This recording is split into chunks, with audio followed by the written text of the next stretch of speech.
Assalamualaikum warahmatullahi wabarakatuh.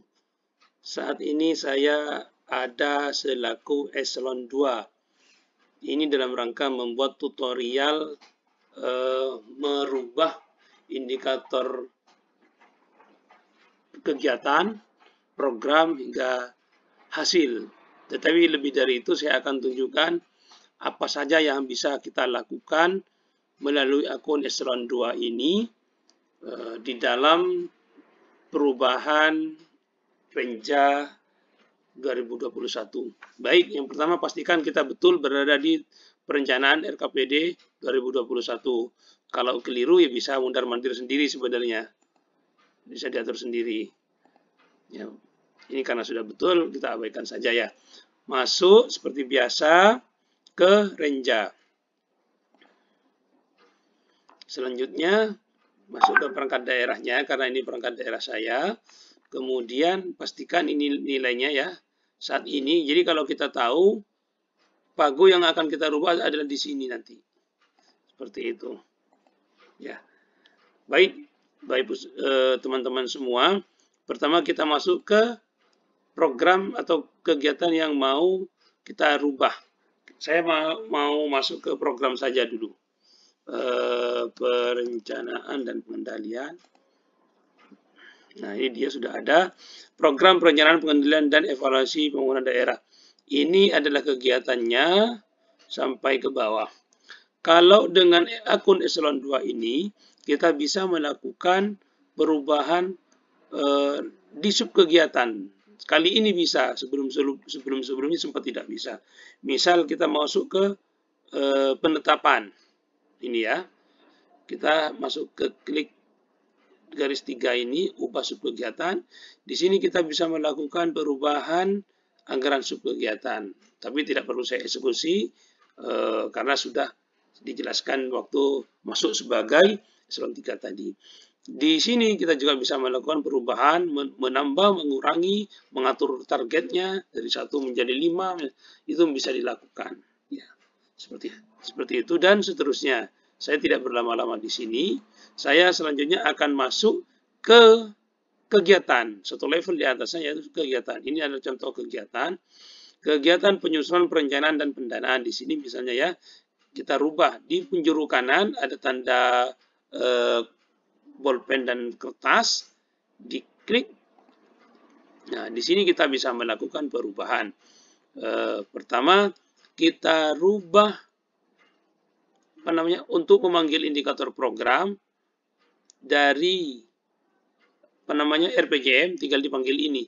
Ini kan sudah betul ya, tapi saya hilangkan dulu misalnya. Ini kalau tidak ada, nah kita tambah ke sini, maka otomatis secara default akan memanggil dari data indikator program yang sudah diinput di RPJMD oleh mitra Bapeda. Seperti itu. Targetnya ini sudah nggak bisa dirubah lagi karena harus di sistem dipaksa sama dengan di RPJMD. Apakah kita bisa melakukan penambahan indikator melalui ini? Bisa. Tapi saya sarankan tidak. Kita menjaga konsistensi antara RPJM dengan indikator di dokumen perencanaan tahunan. Seperti itu.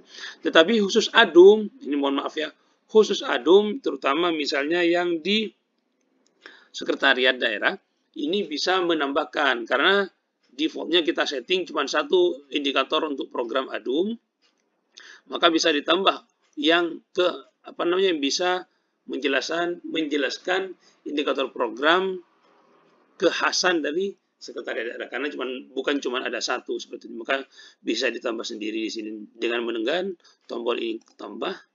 Ini nanti akan keluar sendiri. Seperti itu. Baik. Untuk kegiatan juga seperti itu. Bisa kita lakukan perubahan. Ini kan kegiatan penyusunan perencanaan dan pendanaan. Kelompok sasarannya mohon nanti dibenarkan kalau ada yang keliru ya. Prioritasnya juga disesuaikan. Ini sementara belum kita gunakan karena renstra kita belum diisi. Ini bisa kita panggil sebenarnya. Sementara kita pakai yang manual lagi. Sekali lagi, untuk indikator kegiatan, keluaran kegiatan, kerjanya manual, tambah di Seperti itu, disesuaikan dengan kebutuhan. Ya, ini bisa lebih. Untuk indikator hasil kegiatan ini diambil dari sasaran Renstra. Ya, ini tidak bisa lebih dari satu. Maka kalau memiliki Renstra dengan sasaran lebih dari satu, maka dipilih salah satu yang didukung oleh kegiatan dimaksud. Jadi kita kan berada di kegiatan penyusunan, perencanaan, dan pendanaan, maka pilih dia itu memilih mendukung pada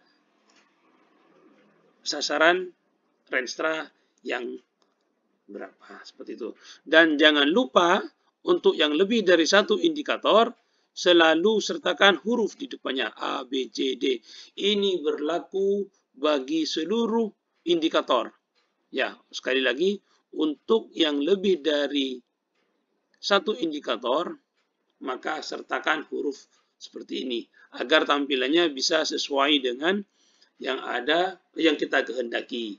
Di report nanti akan sesuai berurutan, di dokumen anggaran nanti juga akan demikian, di RKA juga ada. Kalau tidak demikian, nanti kita susunannya akan kesulitan mendeteksi. Kita menghendaki yang muncul pertama apa, yang nanti dia akan muncul di mana, kita akan kesulitan mengaturnya. Karena secara default itu akan diurut berdasarkan abjad.